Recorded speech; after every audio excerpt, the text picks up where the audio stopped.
Inside, every person exists a subtle, invisible threshold. It's the barrier between your true nature and the version the world tries to mold you into. Most people cross it without even noticing. They bend, they compress, they reshape themselves just to feel accepted, appreciated, or validated. It starts small. You let someone disrespect you and laugh it off.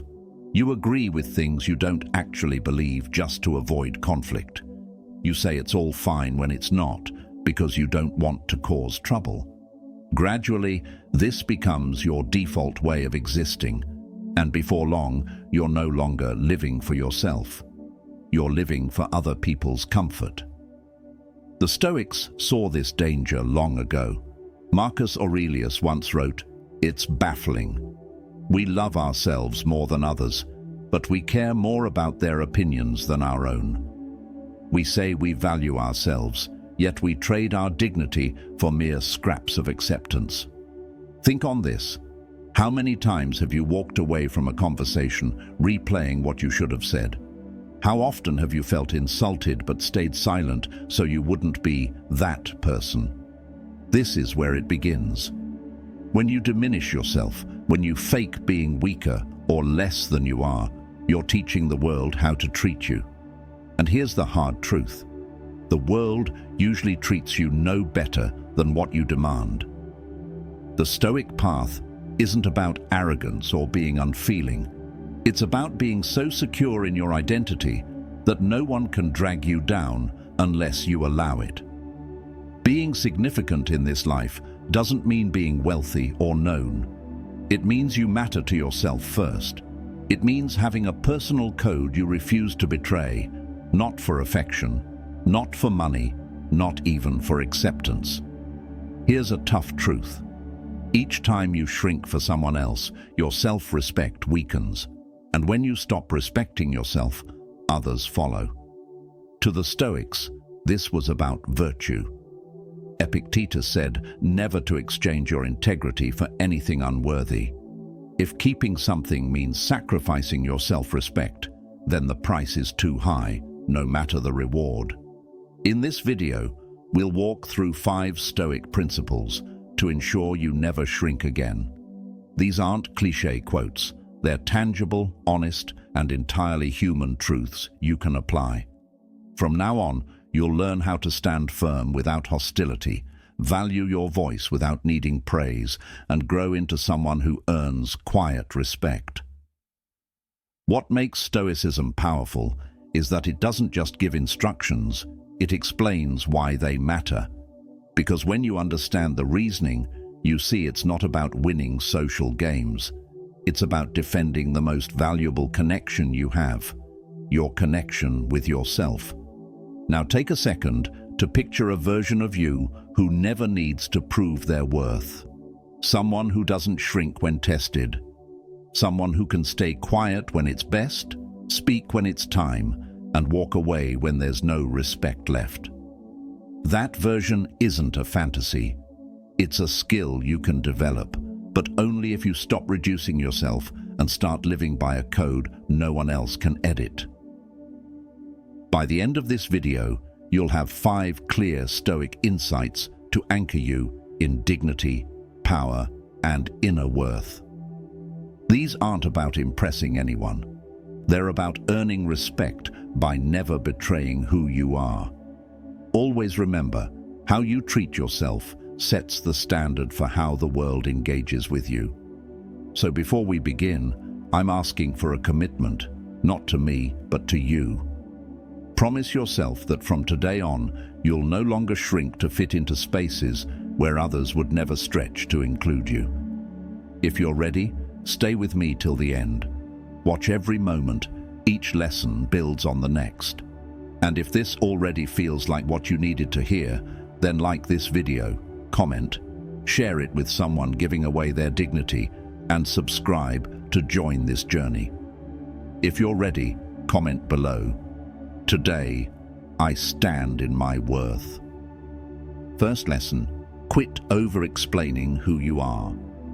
One subtle way people lose their power is by constantly justifying their choices, paths, or dreams.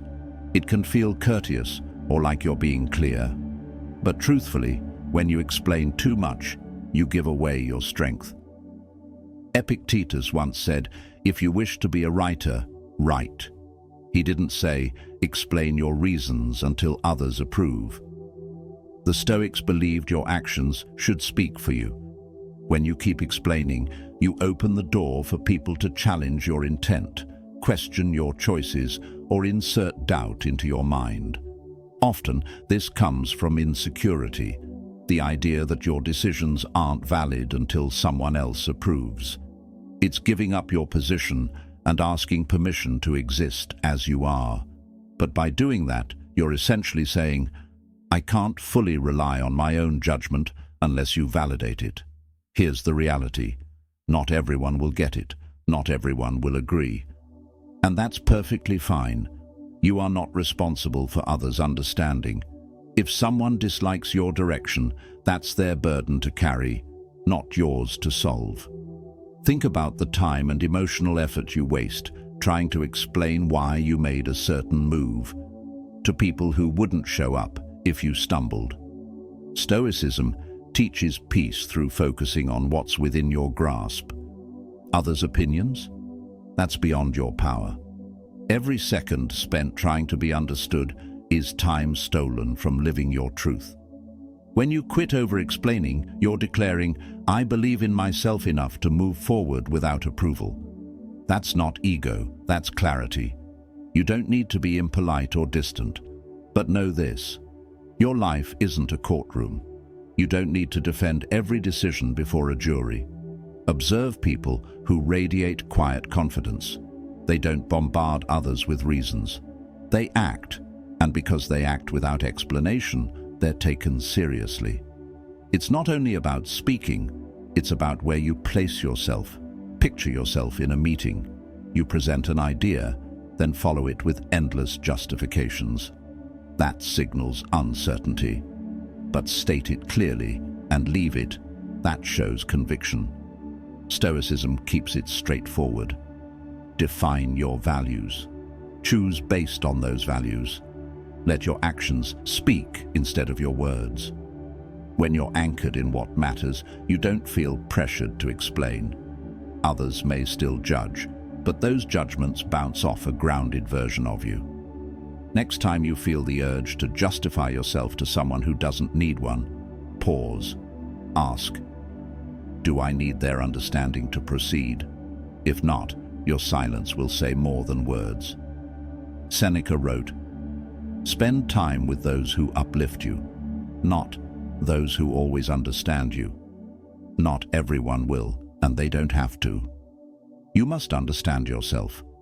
The one who constantly explains has given others the power over their value. The one who acts without needing applause already holds importance, not because others say so, but because they stopped living for outside opinions. So if you never want to shrink again, begin here. Cut back on your explanations. Speak only when needed. Stand by your actions without waiting for cheers. You'll feel lighter, your presence stronger. Important people don't talk about being important. They live in a way that makes it obvious. If you're ready to trust yourself deeper, write this below. I no longer explain my worth. Second lesson. Stop chasing to be seen. One of the quietest ways we diminish ourselves is by seeking validation from people who overlook our presence. This happens in friendships, love, even at work. We begin stretching ourselves thin, not for our goals, but just to be acknowledged, selected, or feel significant in someone else's eyes. Here's the painful reality. When you pursue someone's attention, you're silently telling them their recognition is more important than your self-worth. And once you convey that message, they believe it. The Stoics had a sharp take on this. Marcus Aurelius said, "The soul takes on the color of its thoughts." If your mind constantly spins around, how do I make them notice me? How do I prove I matter to them? Your behavior will mirror neediness, and neediness always reduces perceived value. The truth is, authentic respect and genuine bonds can't be forced. If someone sees your value, they won't need prompting. They'll respond without effort. If they don't, no amount of trying will change their view because they aren't seeing your true worth to begin with. Chasing after attention places you in a psychological marketplace where your dignity becomes a commodity. You allow someone else to set the terms of your significance, and that's dangerous. From a Stoic lens, you've surrendered your internal peace to something you can't govern. Here's the trap. Sometimes they will respond. They'll text back, acknowledge you, or toss you some praise. But it won't last, because it's built on your constant pursuit, not on true regard. Once you pause the chase, it fades, and you're left trying again. This cycle is draining. It also trains you to measure your self-esteem based on how much notice you get, rather than who you are fundamentally. The Stoic way? Don't enter that race at all. Withdraw entirely from the competition. If someone makes you feel like their time or attention must be earned through effort, that's already a clue. They're not seeing you as you deserve to be seen. Reflect on the people you respect most. They aren't desperate to be noticed. They're focused on their goals, principles, and growth. Because of that, attention finds them naturally. Admiration should be a side effect of purpose, not the aim. So shift the question from, how do I get them to notice me, to, do I even want recognition from someone who overlooks me until I perform? Suddenly, the answer becomes clearer. Epictetus once said, "If you wish to grow, be content to be seen as foolish or misunderstood." Meaning, be willing to be unseen or misjudged while you're building yourself silently. The right people will notice without needing a spotlight. This doesn't mean you close off emotionally. It means you stop trying to win people over like it's a performance. You can still engage, still care, but your sense of value won't hinge on their attention. And here's something crucial. People sense when you're trying too hard. Even if you hide it behind humor, favors, or hyper-availability, the energy still leaks through. And energy speaks louder than words. When you drop the act of seeking, something powerful shifts. You stop surrendering your power. You move from, "Please see me," to, "I know who I am, and I won't shrink for visibility." Eventually, the right people take notice without you lifting a finger. And here's the irony. The ones who ignored you before suddenly question why you stopped chasing. That's when you realize attention is cheap. What really matters is respect. And respect is only earned when you refuse to beg for it. If you want to live as someone of substance, understand this. Importance is not gifted by someone else. It's claimed internally first.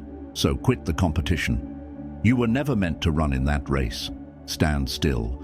Let them race past if they must. You're headed toward a different destination.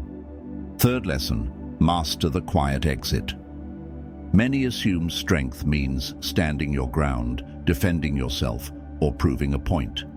But true strength, it's found in the quiet act of walking away, without a heads up, without explanation, without needing the other person to understand. Most people give themselves away by lingering in places that no longer value them. They stay hoping things will improve. They stay wishing to be finally seen. They stay because leaving feels like failure. But here's the truth. Remaining in a space that drains you isn't loyalty. It's self-abandonment. The Stoics knew that sometimes the boldest decision is choosing to let go. Seneca once said, "Keep company with those who make you better. Welcome those you can also uplift. Growth happens on both sides." His point? If the bond doesn't sharpen you or raise your character, it's not worth preserving. Leaving isn't cold-hearted, it's self-preservation. And here's why the silent exit matters. When you warn people you're about to leave, "If this continues, I'll walk," you're handing them a script, a chance to delay the inevitable. They might offer promises, temporarily change, or say what you want to hear, just enough to make you stay. But soon enough, the cycle resumes. Leaving quietly signals that you've already made your decision. You don't need agreement, justification, or applause. You've realized your energy is too sacred to spend explaining why peace matters more than their chaos. There's a quiet dignity in vanishing without drama. No begging, no last words, no need to perform closure. You just go, and those who truly cared will reach out from a sincere place. Those who didn't, their silence will tell you everything you need to know. Stoicism teaches not to be ruled by what lies beyond your influence. You can't make someone respect you. You can't control how they treat you. But you can choose whether or not to remain in that space. And when you walk away, you show yourself that your worth isn't up for debate. The silent exit changes you internally. It reinforces that your standards are yours, not contingent on someone else's reaction. It exercises the muscle of dignity. It tells your future self, "I will no longer justify staying where I'm undervalued." It's a declaration, not just to others but to yourself, that you'll never settle again. That doesn't mean you cut people off impulsively. It means you notice patterns. When someone continually proves they don't see you, believe them. And when you believe them, you act. Not from anger, but from clarity. This applies far beyond personal relationships. It's true for jobs, circles of influence, and environments where you're consistently made to feel small. You don't need a public announcement. You don't need a monologue on social media. You simply remove yourself and walk into a space that welcomes your presence. And this creates a rare kind of power. People begin to realize you don't cling, you don't chase belonging, you don't beg to be included, and paradoxically, that makes them value you more. Marcus Aurelius wrote, "The best revenge is to not become like those who wronged you." In other words, don't match their energy. Don't stoop to their level. Rise above it by removing yourself entirely. So let this sink in. Every time you leave something that's below your standards, you're not losing. You're keeping the most valuable thing you own, your self-worth. Type this in the comments if you agree. My silence is my strength. Fourth lesson, guard your time like treasure. Reducing yourself isn't always about words or people. It can be about how you spend your hours. When you hand out your time without care, you're silently telling the world your life isn't worth guarding. The Stoics recognized that time is the essence of life itself.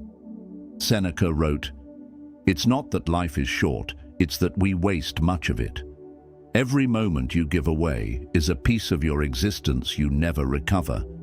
And yet, how often do we offer it up to things that drain us? How often do we say yes out of obligation, routine, or fear of letting someone down, only to regret it? When you act as though your time is limitless, people treat it that way too. They'll call without boundaries, ask for favors they could do themselves, and expect your constant availability. And if you always say yes, they'll never understand the value of your presence, because you've set it too low. Defending your time doesn't mean becoming detached or unreachable. It means understanding that saying yes to one thing always means saying no to something else. And if you're not mindful, what you're saying no to might be your personal growth, your peace, or your long-term goals. Stoicism urges us to focus on what lies within our control, and your schedule is one of those rare things. You get to choose where it goes, who it's shared with, and what it produces. When used wisely, your time becomes a mirror of your self-respect. Consider this. If someone gave you $86,400 to use in a single day, you'd be deliberate about how it's spent. You wouldn't toss it to strangers or waste it on things you don't care about. Yet every day, you're handed 86,400 seconds, and most people spend them like they're worthless. When you fail to guard your time, regret creeps in. You'll look back and realize you spent days, months, maybe years on people or tasks that gave nothing in return. The Stoics would call this a moral lapse, not because you lived wrongly, but because you lived unconsciously. Protecting your time requires drawing lines. You must become comfortable saying no without needing a detailed excuse. You must block time for yourself and honor it like you would a meeting with someone influential, because you are that person. And it's not just people, it's your habits too. Mindless scrolling, meaningless arguments, saying yes to things you don't believe in. These are the thieves of time. It might seem small, 20 minutes here, a scroll session there, but they add up, and what they accumulate into is a life given to things that didn't deserve it. Once you begin safeguarding your time, something profound shifts. People start to respect it too. If they see you won't waste your own hours, they'll be less likely to waste them for you. Marcus Aurelius warned, "Don't act as if you'll live forever. Death hovers above you. While alive and able, choose goodness." In today's terms, that means use your time well. Invest it in what nourishes you. Spend it on peace, progress, and alignment. Don't diminish yourself by being available to everything that pulls you away from your purpose. Before committing to anything, ask, if this were my final week, would I still give my hours to this? If the answer is no, consider stepping back. The more deliberate you are with your time, the more purposeful your life becomes. And when your life feels rich with meaning, you naturally stop entertaining anything that drains it. So treat your time like gold, because unlike money, you can't earn it back. If you're ready to handle your minutes like they matter, type this now: my time is priceless. I spend it with purpose. Fifth lesson: say less. Let it matter more. A common but unnoticed way we reduce ourselves is through excessive talking, especially when we speak just to fill silence, to look clever, or to win people's approval. Words hold weight, but when they're used constantly and without intention, they lose their impact. The Stoics were firm believers in verbal restraint. Zeno of Citium, the founder of Stoicism, taught that words should serve truth and clarity, not ego or impulse. Epictetus reminded us, "We have 2 ears and 1 mouth for a reason, so we can listen twice as much as we speak." The more you speak, the more chances people have to misinterpret you, twist your message, or judge before understanding. But beyond that, excessive speaking dulls your own voice. Think about the people you admire most. They're often the ones who observe quietly, process deeply, and then speak with care. When they speak, you listen because they don't waste their breath. When you reduce how often you speak, your words naturally carry more influence. People begin to associate your voice with intention, and that alone earns quiet authority. This isn't about manipulation, it's about mindfulness. Speaking less gives you time to pause and think. Many people destroy their credibility by reacting in emotion, making promises they can't keep, or revealing things they later regret. Stoicism teaches us to build a pause between the stimulus and the response, to give your mind the space to remove the unnecessary before acting or speaking. Here's how this links back to never diminishing yourself. When you speak out of nervous energy, you're often trying to prove your worth. You're trying to fill the air so you won't be overlooked. But this comes from fear. Fear of being invisible. Fear of being misunderstood. Fear of being forgotten. But here's the paradox. People remember silence more than chatter. They remember the person who remained calm during tension. The one who didn't argue every slight. The one who didn't waste their breath on gossip or over-explaining.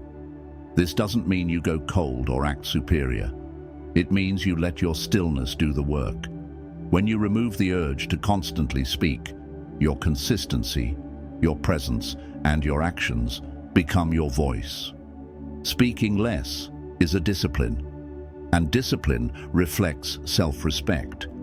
It says to the world, I don't need to give away everything about me to prove I'm valuable. You'll see it in what I choose to share.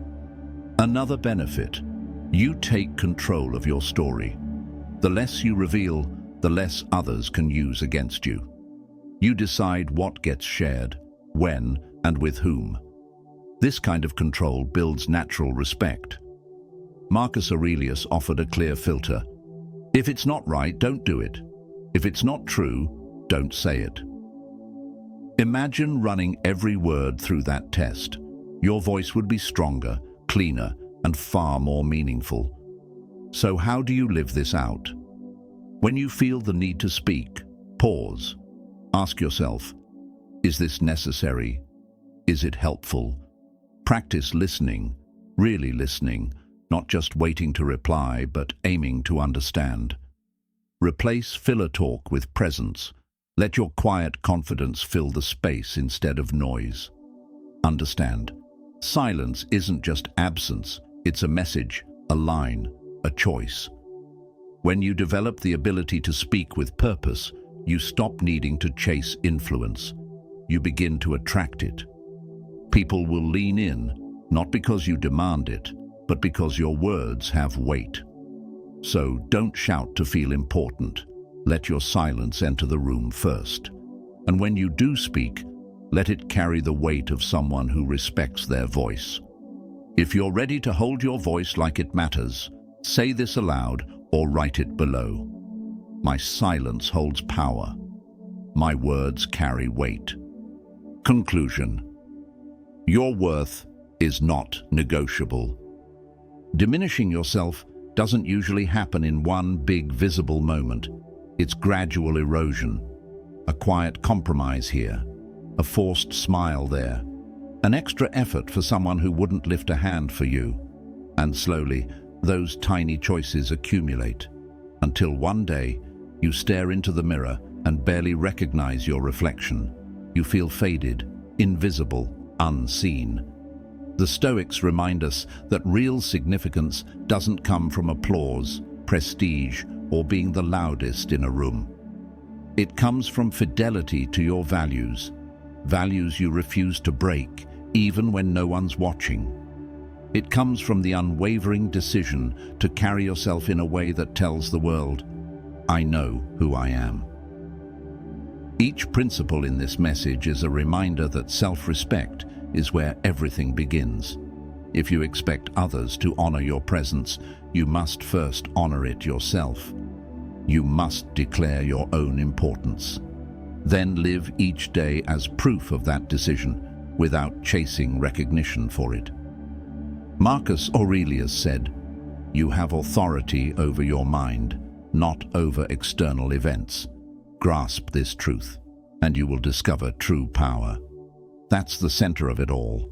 You can't force people to value you, but you can control whether you value yourself. And when you choose to never shrink again, the world has no choice but to adjust.